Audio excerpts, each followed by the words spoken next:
short part, the PWMA Code of Ethics and Conduct. So earlier we talked about the anti-money laundering and then tariff, counter-tariff ordinance, etc. All those are legal things, and then all those are laws, enforceable, and obligations. Now this is the code of conduct, something not legally bindable, but practices the PWMA would like the practitioner in the industry to perform. So first is regarding the code of conduct adopted by the PWMA to provide general principles and of business conduct in parallel management industry. The code is binding on members of the association, CPA, CWP, and also the CWP expected to abide by the spirit of the code. In the event of the non-compliance with the code, the association has the discretion to take appropriate action by taking out the etc. But this is not legally criminal offense.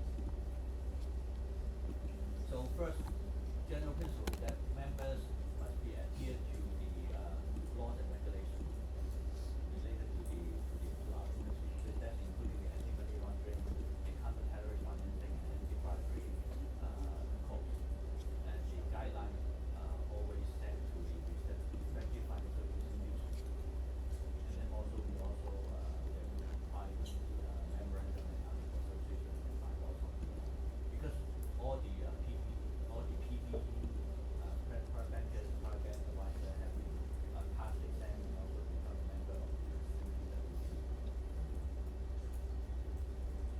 So diligence and professionalism. So members should exemplify the skills of profession and ethics for integrity, due care, and diligence in the best interest of the client, such that their activities are capable of close conflict scrutiny. So service and products should be designed to meet the needs of client, members, and CPWC should assess the financial capability needs of the client before offering them service, advice, or product. The provision of service, advice, or selling financial products should take into account the interests of the client, having regard to their profile and nature and the future of the service or the product impression to ensure their suitability and reputation. And also the members should set out and explain the key feature risk and terms of the product, including any fees, commission, or charges applicable to the client, appropriate information and provide the client before, during, and after the product. So basically is that all this simply rule is guiding how people sell products and then the concept. And then after these code of conduct, the compliance team will write down a lot of procedures so that people will follow the procedures. And then whether the procedures really serve the purpose is up to different people.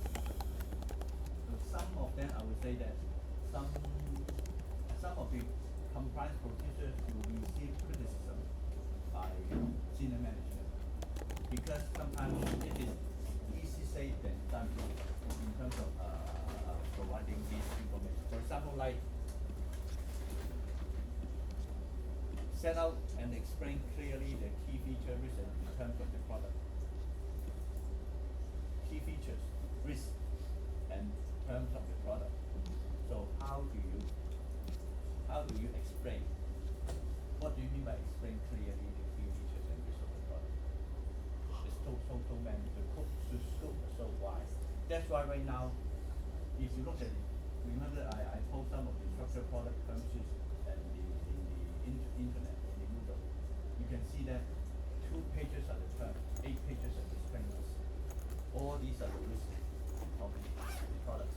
So I don't think this is the most right approach, but however, because of the legal environment, that's why people are forced to do so. I still think that the basic principles of advising clients is that you have to tell them you have to sit in the position of the client to assume the right risk approach and exposure approach, and then to construct the portfolio of them.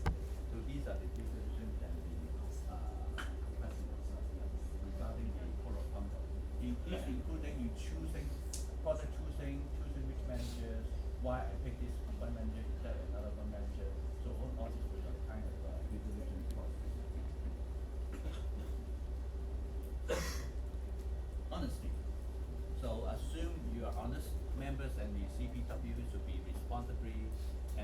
an honor and fair manner, with integrity and care.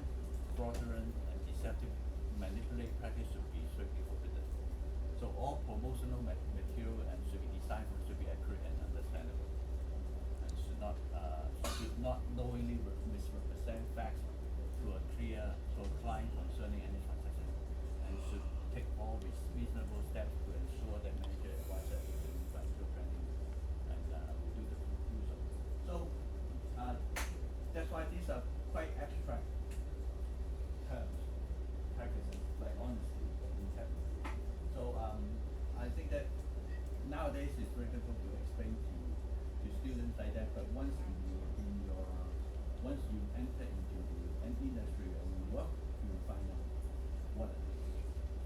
And sometimes we have to walk between the line of 100% transparency and honesty and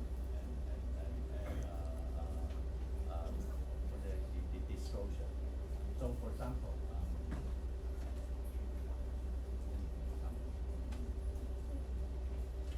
like when we talk about, remember we talked about behavioral finance, the perception of risk is different from people, vary from people to people.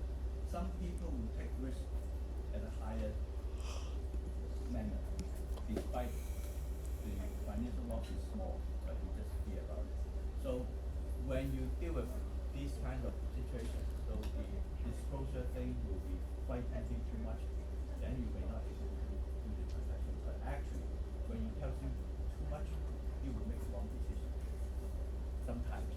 Say nowadays, another extreme example, for example, like because right now you know that in Hong Kong we have that deposit protection scheme. When you deposit some money in the bank account, you will have the protection deposit up to 100,000 Hong Kong dollars. But however, if you deposit the money into a foreign branch of the bank in Hong Kong, you will not under this protection. But however, the safety of this deposit is still very high, just another branch. But in every transaction, the bank has to tell the client that your deposit is not under the protection of the Hong Kong government. Every time, every day, whenever you do a transaction. So does it mean not necessary? I think it's necessary, but you don't have to do it. My opinion is that you have to tell it every time. You can just give a broad approval. But this is what the command said, because the command said that you have to disclose all the risk concerning about the client. Fairness and conflicts of interest. So these, how to deal with that fairness and what is fair. So say for example, you buy a structured product, you charge him 1%, and then you buy another structured product, you charge him 2%, or you do an FX transaction, you charge him 0.1%, which is fair. You buy so you go to the another you go to the buy a mobile phone. You know that Apple charge you 40% profit margin. Xiaomi charge you 10% profit margin. So do you think Apple is unfair? So same things. I think that this is very difficult to judge. However, I think the conflict of interest is very important. So what you do, does it involve some kind of conflict of interest between you and the client as a counterparty? Say for example, now I remember when we were under the Hong Kong MA supervision or Hong Kong MA audit, they will come to the bank and talk to the people. They will interview the staff in the front line. Okay. Say, gentlemen, when you sell this product, what is your first consideration? Why do you market this product to the client? Risk and return, right? And then, do you want to know how much commission you will make on this product? Yes. Okay. And then, if the product does the commission rate determine your decision? Yes, of course. Then it will be fine. So the point is because that will be more some kind of conflict of interest. So according to the PWMA rules is that you should not market the product because you make more money. You should market the product because the product is fair and fit into the client portfolio construction risk profile. So that's why right now, so and then that's why right now the Hong Kong MA or the SFC or FINA better is that they will check the payment scheme or the compensation package of the frontline staff, whether they will tie into every single penny of the commission mandate. So we make sure that even though it tied to the performance of the team, they make sure that the bank or the staff will not sell a product that is inappropriate for the client, but making higher commission. So that's why we call it conflict of interest. So that's why members should ensure their staff remuneration and incentive scheme are not solely based on financial performance. So he said that. So based on financial performance, right, but not solely. There must be some balance because the bank needs to make money. So you're right, the bank needs to make money. No need to fire, right? No need to file. Yeah. With laws and regulations adhere to the best practice guidelines. So that's why every bank may have different practice guidelines. Some will be more strict, some will be more loose, and it depends on the bank's practice.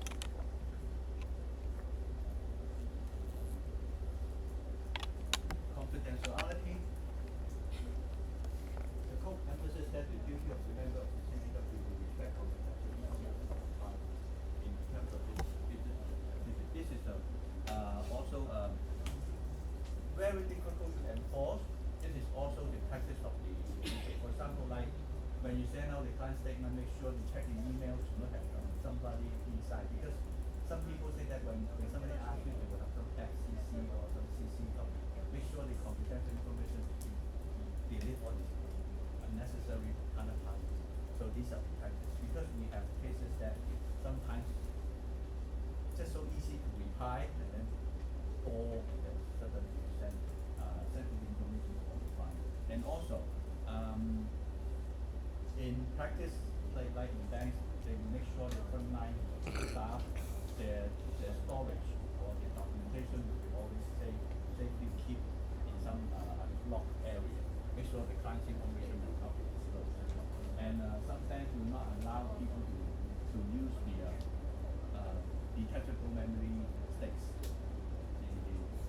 for the PCs, or not allowed to install software.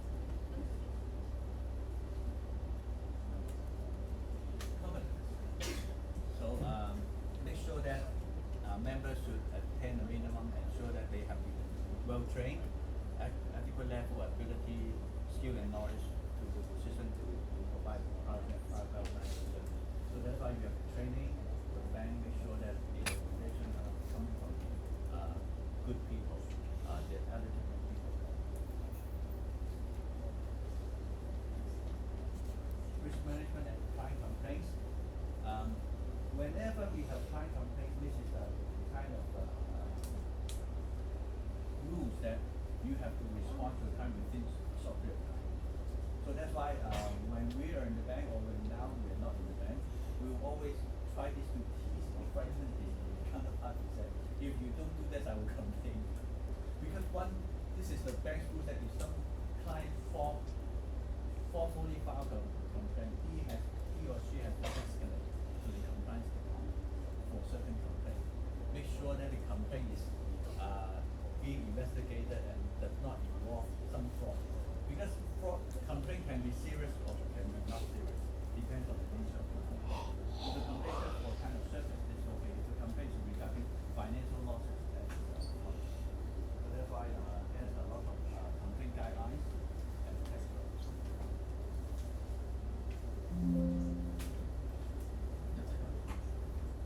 And then also we will make sure that departments in the investment department or the bank department, they have certain risk management procedures to make sure they have the kind of protect the client's position, and also the regarding exposure management and regarding transaction risk and all these items that we have to discuss regarding risk management. So these are the concepts of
我試下讀你啊，色戒。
晨光黃昏，幻想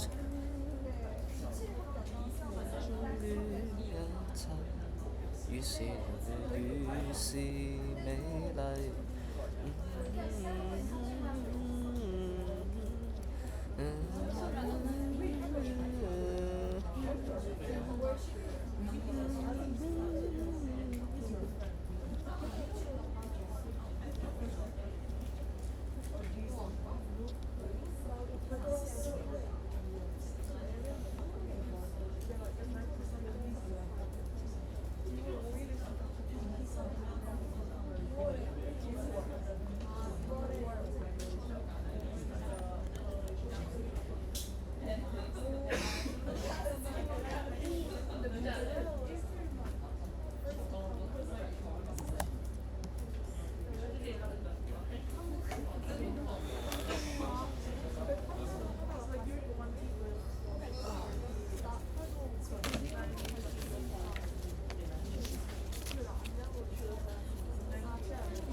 last part of the lecture today.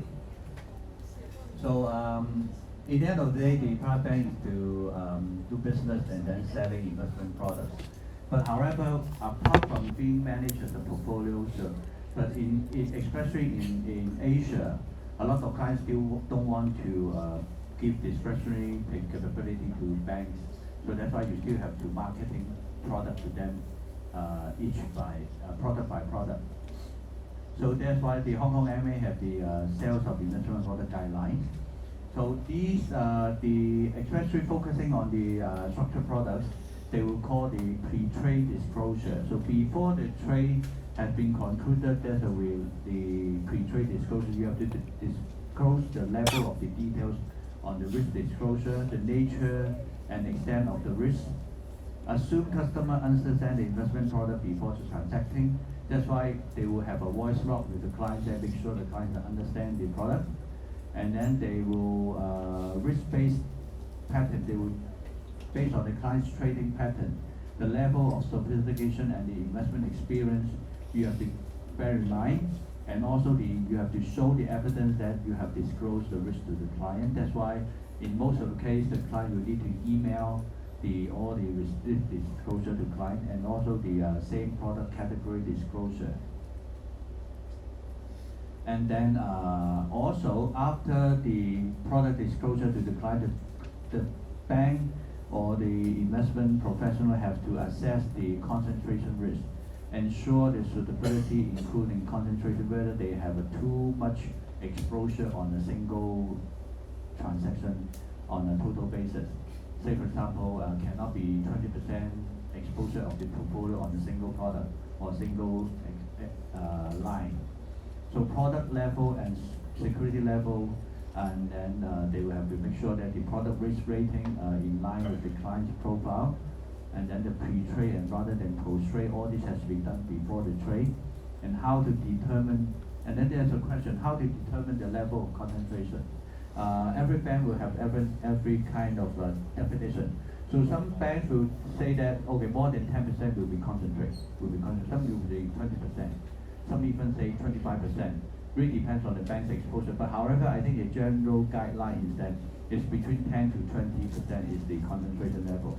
Once, not necessarily if the client exceed the concentration, we will not allow the trade, but they will need special approval, the senior management approval.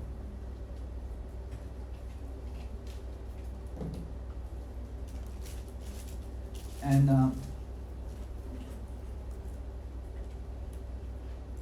so I take out guideline. Not guideline is that one I incorporated into the Moodle. One example of the structured product like this JP Morgan OTC leverage accumulator. So you can see that, as I mentioned to you, so these product term sheet has 16 pages. Among the 16 pages, only these pages is the main terms.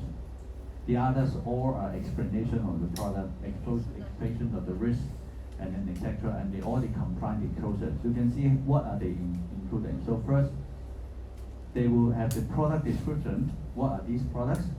What are leverage accumulator? What is the nature? How is it being defined? And then what the limited upside? And then the leverage effect and etc. All these has been explained in the term sheet. Early termination and unwind.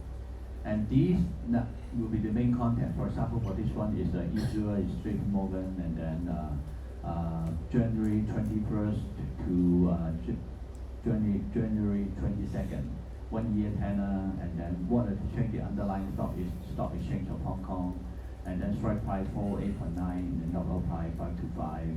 As I mentioned before, like 20 shares per day accumulated by 248 days. What is the strike price and etc. All these are the main terms. Apart from this, all the others are explanatory notes like what is the knockout event, what are the knockout days, what does it mean by guaranteed period, settlement conditions, and blah blah blah, and then what are the fixing days,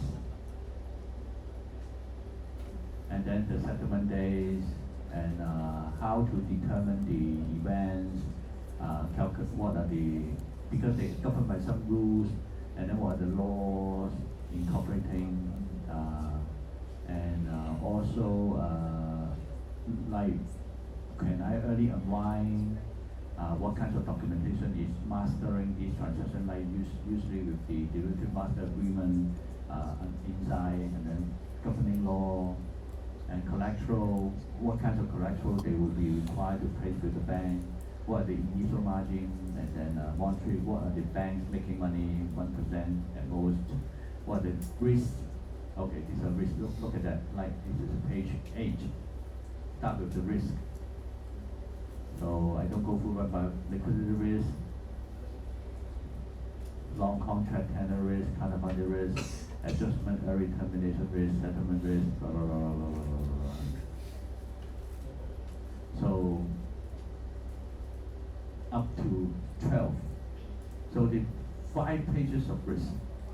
So don't you think it's a bit too much? So I would say that some of them are very generic things. So that's why in these days, in today's, actually nobody care about reading each risk by risk. So as we discussed, for this kind of product, the major risk you have to know about. So that's why it's more about the communication between the client and the banker, so that we explain the main term. So all these other things is regarding formality. And then there will also some scenario analysis, like what will happen if the stock price moving, like the scenario 1, scenario 2, and scenario 3, and then what kinds of money he will making and then losing. So all these are quite explanatory. So I would say that it is very comprehensive. For people to study, is a very good way to learn about it. But does it necessary you have to read it every time, every day? It's not necessary. But I think from the learning perspective, and etc., is very good.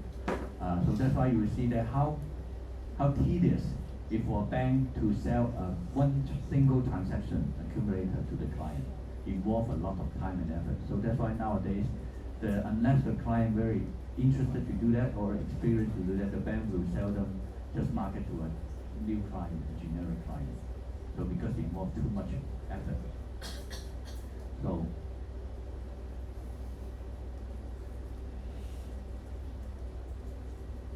this is the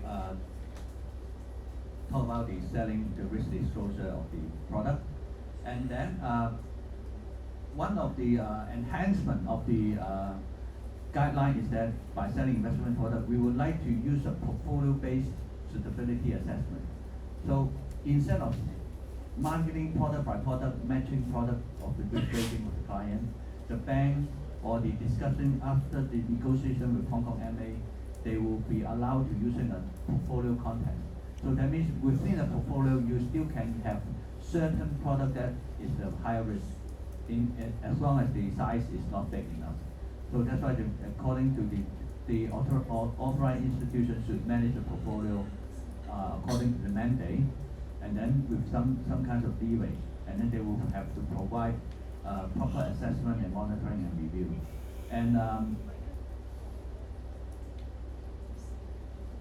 at the same time, when client marketing a structured product to the client or complex structured product, he has to give other investment alternatives for the second part, other alternate investment products. Say, for example, if you want to market the accumulator to the client, you can give some alternative to the client. He can just buy the cash stocks, or he can do an option, or he can do another transaction that with a similar view for the transaction with less risk and less complexity. And after marketing this product to client, the bank has to do some mismatch. If there's a mismatch arise with the client, enter into transaction with high risk rating, then the prime risk rating on his profile has to be managed or discussed with the client whether the client wants to change a bit of his risk attitude or risk profile before he can transact further on new transactions. So the Hong Kong MA will allow some flexibility for private banks in the adoption of the enhanced regulatory measures to different clientele, and adequate control and appropriate level of supervision in respect of transaction with mismatch and exception. So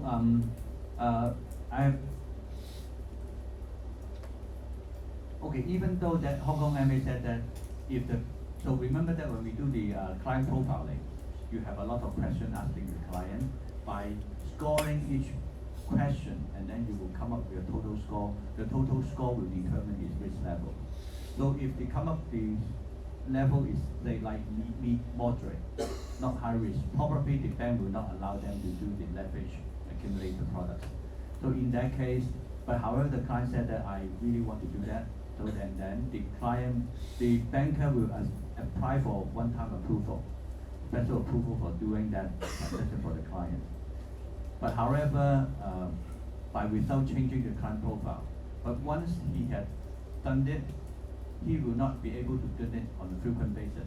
In that case, if he continues to do it in a frequent basis, he has to record the reassess of the client's risk profile. That means the client profile is not matching the client's risk attitude. So that's why we do the risk profile again. Otherwise, the bank will be penalized by the authority that you're doing mismatch transaction for the client. So these are the selling of the investment products.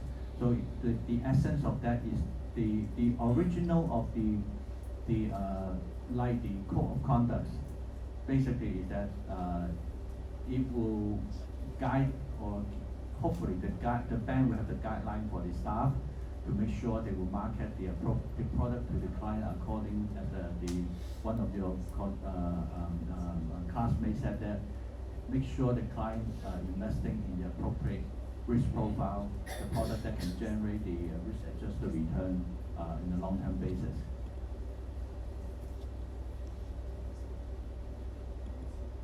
So here ends all the lecture for the year, and we still have some time, so I would like to receive questions regarding some revision for the courses, and what time is now? Yeah, we have 1 hour. So for you guys to ask some questions regarding some of the previous lectures, and also I may help you to do some revision for your revision of the final exam. So as I mentioned before, the final exam the long question will be only covering the lectures after the midterm. So that means let me go to the Moodle first. That's part B. So the final exam will be split into part A and B. A is multiple choices. I forgot the numbers, but multiple choices. And part B is questions with answers. So the part B question will covering from alternate investment, wealth succession, performance evaluation, manager selection, behavioral finance, and this lecture.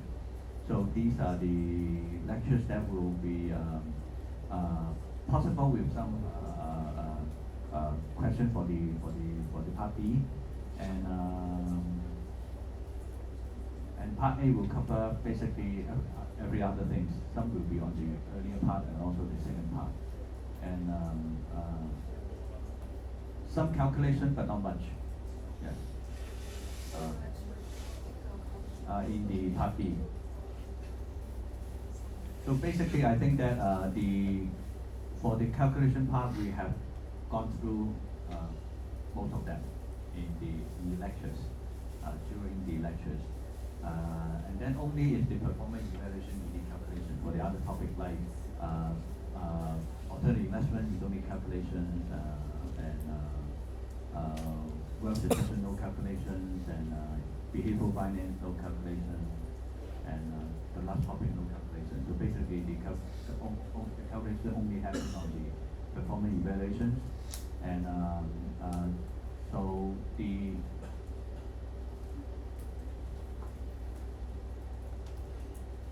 that's part of it. Yeah. So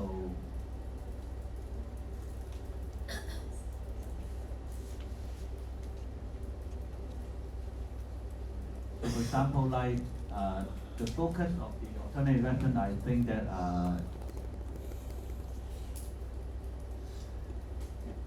you should know what are the performance, what are the principles of picking an alternative investment, and then what is the purpose of alternative investment in your portfolio. So I don't need you to be specific, like you understand detail of the PE and etc. So just the things to use. So remember that on our whole course here, our main concept, remember our main concept is the wealth management cycle, the management process. So basically all our subjects is around the process. So regarding the alternative investment, basically is that we would make sure that we are more on the top-down approach. Top-down approach, that means you would know what's the purpose of alternative investment, how we pick alternative investment managers, and then why we need alternative investment. These are the main themes we would like to learn about. And then for performance evaluation, that you should know how to calculate performance, and then you should know how a portfolio performance is being evaluated, whether absolute percentage is good or relative performance is good, or why do we do such things, and then to know the how to compare two portfolio, which one is better, which one is not better, not only just look at the numbers. And you should know what are the criteria we choose a good manager. And for behavioral finance, basically that I think the main subject here, as I mentioned to some students, that there's a course in behavioral finance, which is a full semester course, takes 3 months, while I only have 3 hours to cover the behavioral finance. So that's why my philosophy to behavioral finance is that you should understand there's a subject in the behavioral finance, why it comes up into the wealth management, and then what are the impacts, and then under what circumstances they will be affecting the decision making, and then how should a wealth advisor to mitigate the impact of the behavioral finance. What else? AML, yeah. So you should know what are they, and yeah.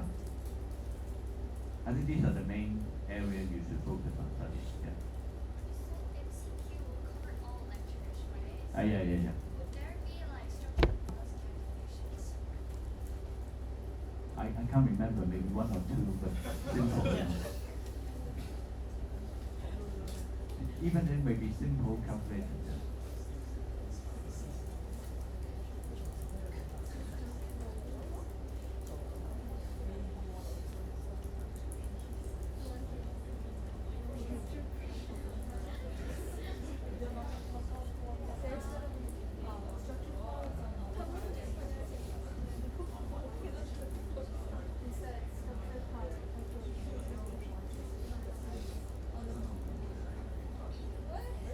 But we're not in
finance course in the university? Anybody?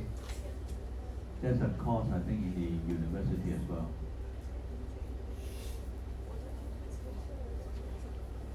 Anybody?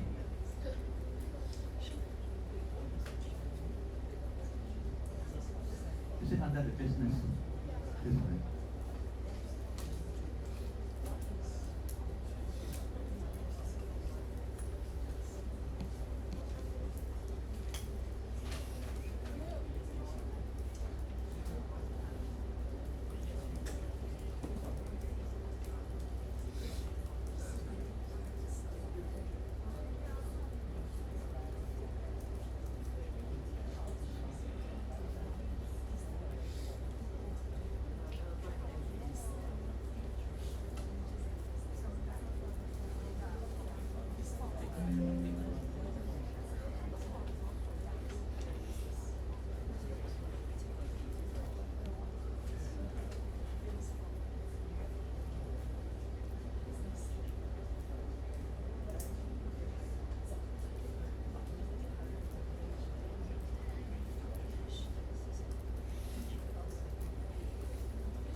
Thank you.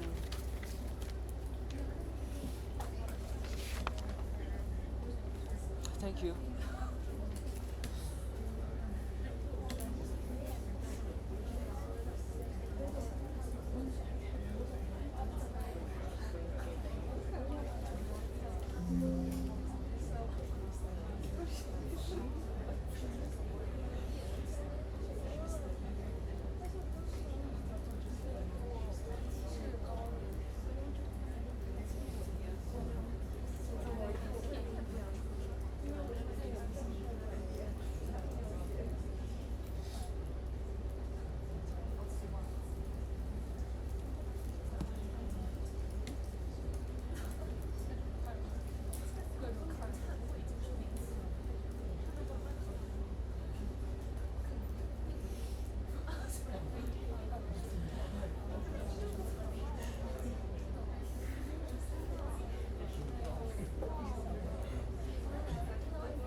I don't need you to we memorize all the laws and etc.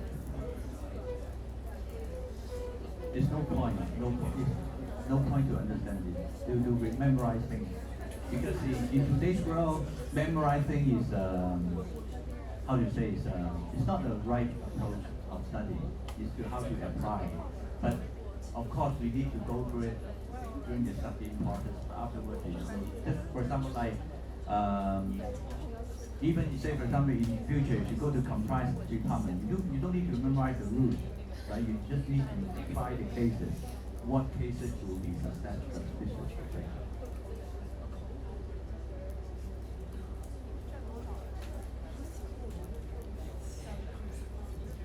Yes.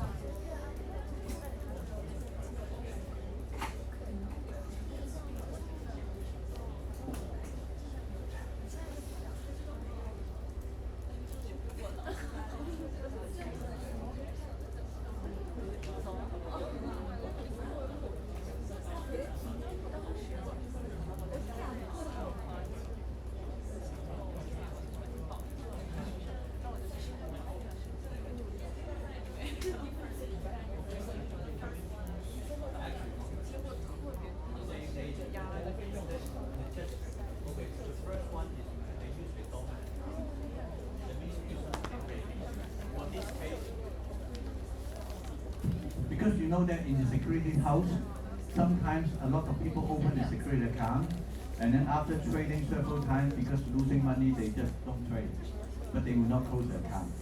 So the account will be dormant, will be there. And then that's why sometimes they will use the dormant account to do the subscription transaction to through the dormant account. Hmm? Because to hide the identity.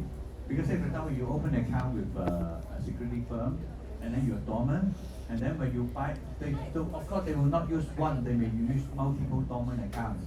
So when you buy and sell, it doesn't arouse the people's suspicions. Because these are true accounts, legitimate accounts, and has been there for a long time, just sleeping. But suddenly he comes to buy and then do something like that. And when he makes the transaction, he makes money, and then the money can go to other places. Yeah, because all these transactions is not belongs to the client; it belongs to somebody else. Yeah, he can do some manipulations. Yeah. The positive news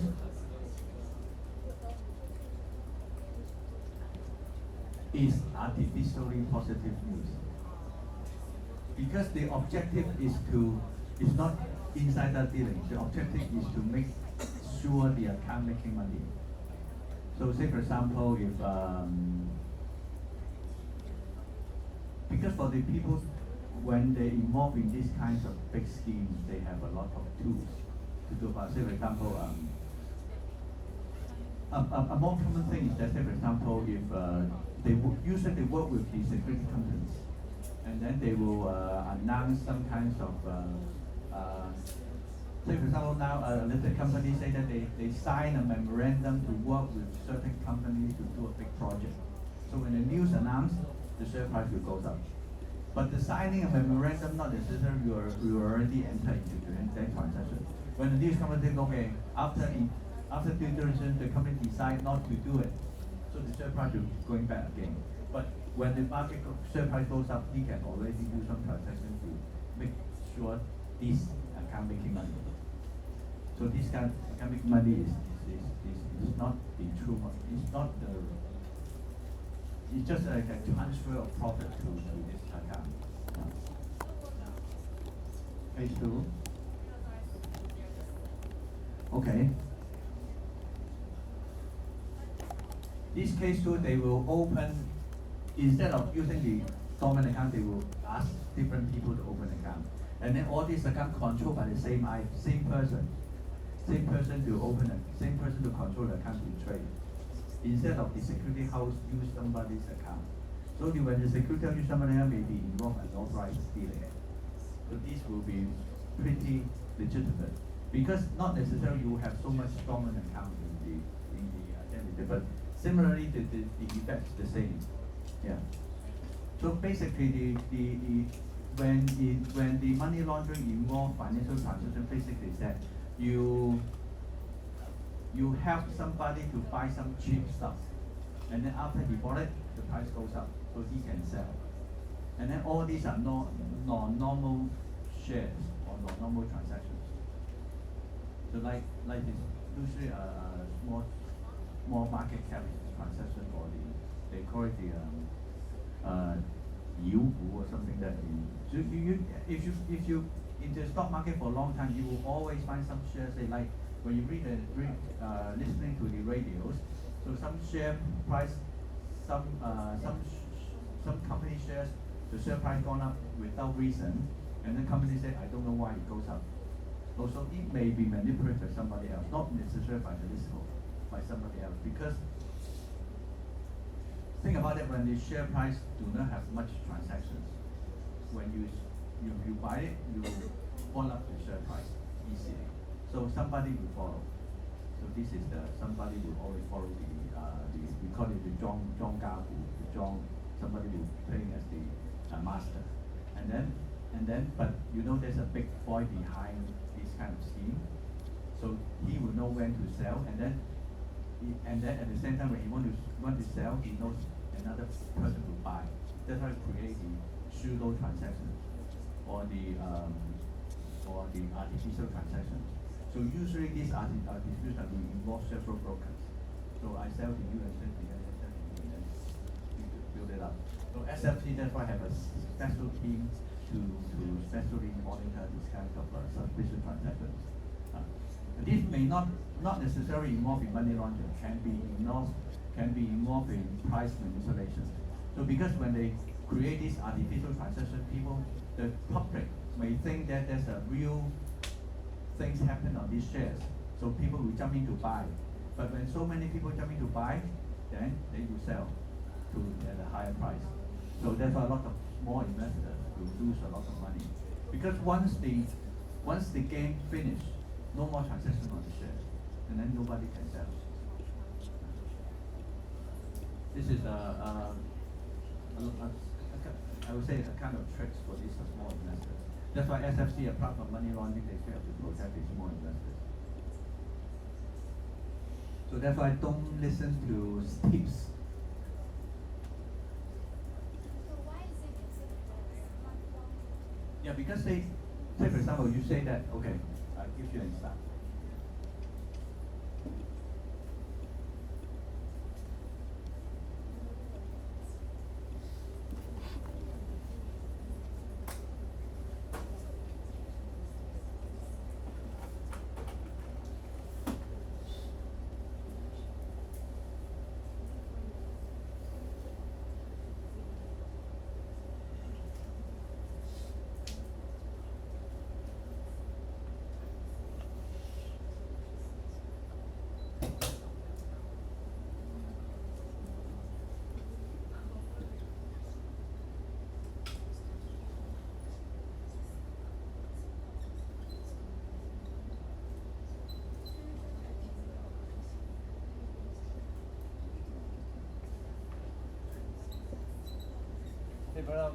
Say for example, the share price of the ABC company is $1.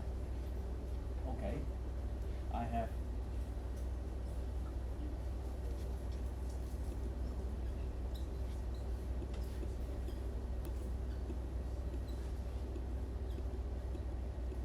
RTC, say for 3 of us. So I buy 1 million shares.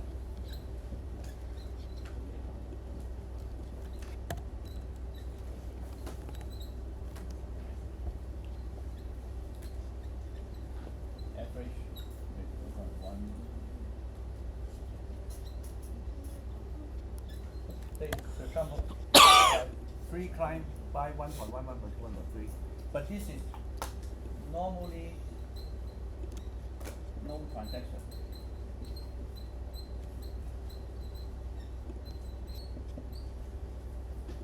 But because it is people will take this target as for money laundering. So probably big boy will sell in the market.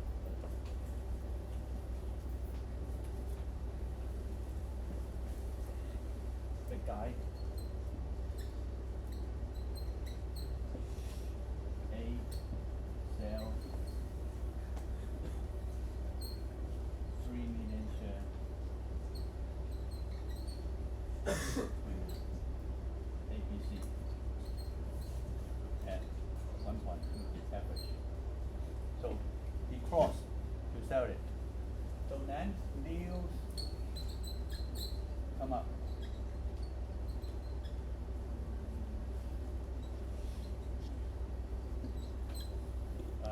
Say for example, company A, B, C is discussing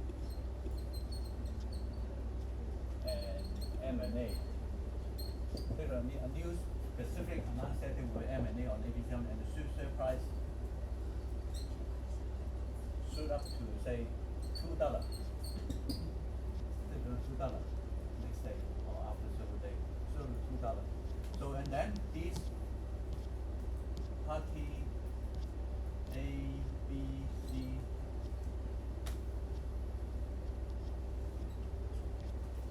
sell at market at $2.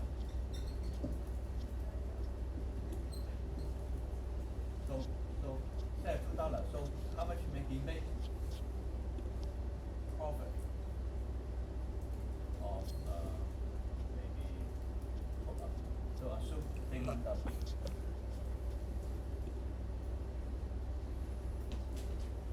he make 3 million.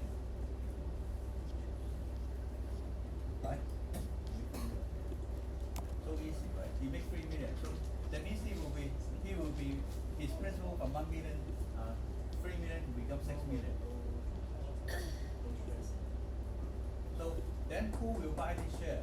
Maybe the big boy, big guy. Buy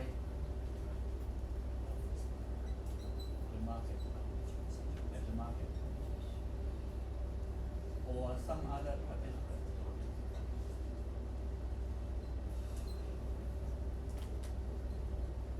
Doesn't matter.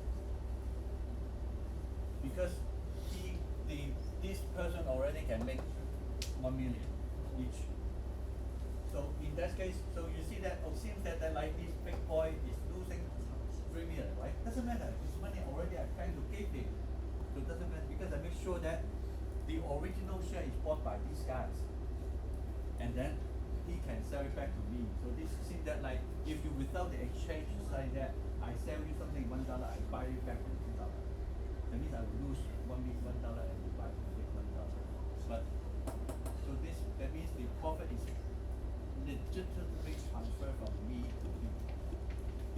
And then his money is retained because he gets money from the bank, from the broker, and transfer back to the bank. And the bank said, oh, why do you have the money? Okay, I buy share and make 2 million. It's legitimate, right? All these are recorded in the transaction. But this is a planned transaction. So this guy is trying to give money to To the eat guy. that. Yeah.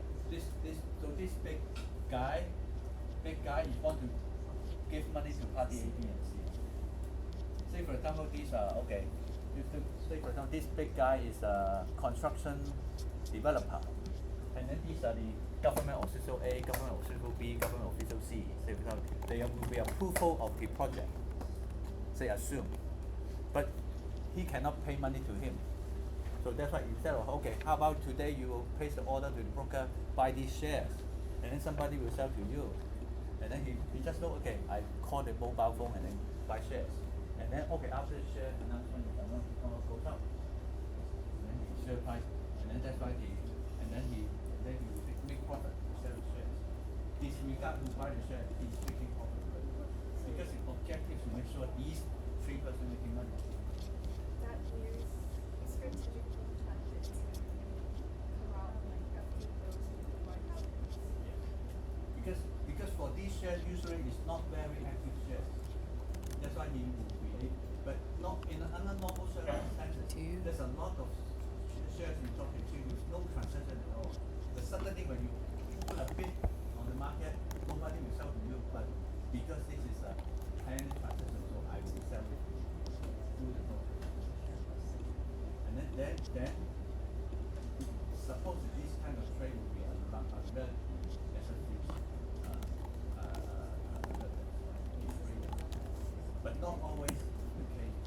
Because sometimes not because of money laundering, but because of other reasons. Yeah. So this is one way of how people give money. So think about that. This is if you want to give money to somebody, this is the most difficult thing. I'm quite sure that in the Asian market of the city.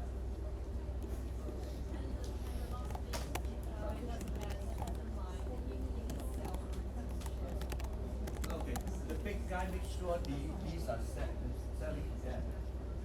So of course, the big guy maybe use the same broker. So the broker knows these are the buyer. And the big guy told them, okay, I sell these to these 3 persons. So, and then afterwards, if the share just gone up because of somebody who comes in, doesn't matter because these 3 people will be able to sell the market. And then if not enough buyer, the big guy will come up to buy. So whoever buys it doesn't matter. Doesn't matter. Because it's the objective is to make money. If you actually forget the movie name, there's a movie exactly about these things. Somebody how to launch money. Help somebody to make a reasonable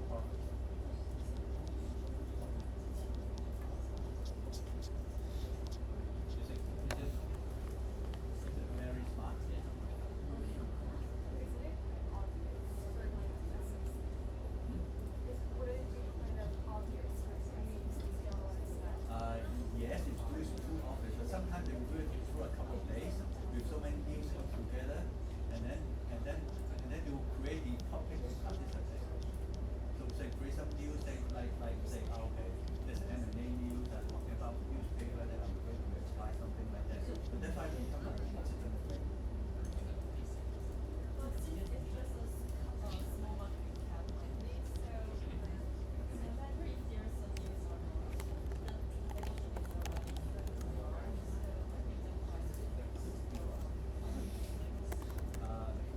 Not necessarily, because if it is a force, if no more further bid, the price will not go up. So that's why they will not say, okay, the objective that they don't want too many people coming to buy. Because say, for example, if now say, if I want to sell, if I sell at $1, with some other people knowing that I come with a bid of 1.1, so you have to sell to the 1.1 instead of $1. Then probably they will not do it, stop. So that's why it's just like but actually happening.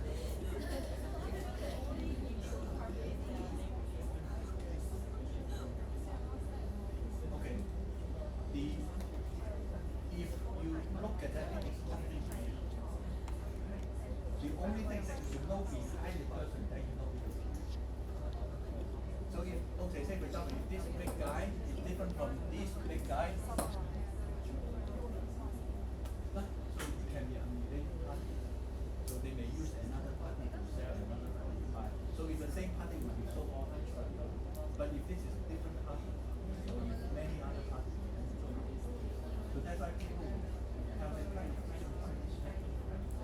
and they will compensate you from the gap. So for example, if you give a company a friend buy, if you lose and you pay back. So make things become so solid. Interesting. So if I would say if you have enough time to go check stop especially but of course smaller scale and then of course the broker will big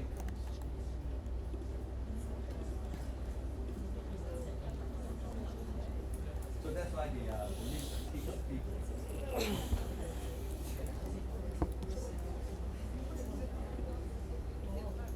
This will not be accepted.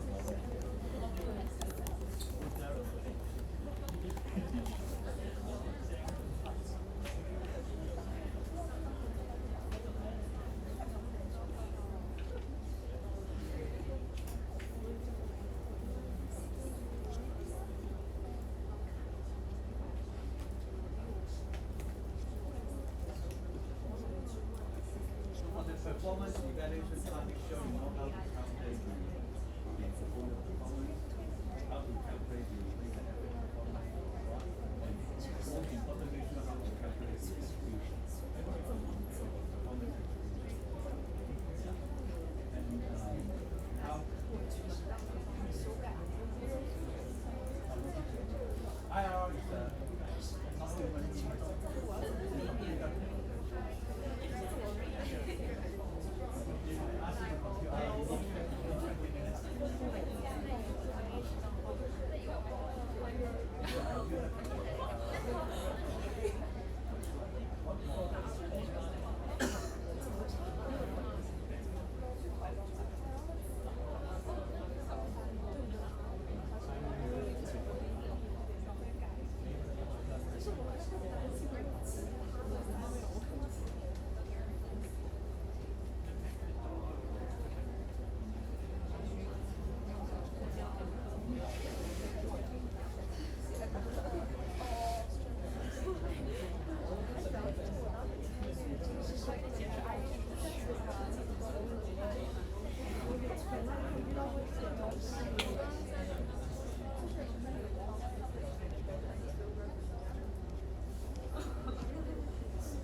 There's no point, right? They teach you how to use the calculator.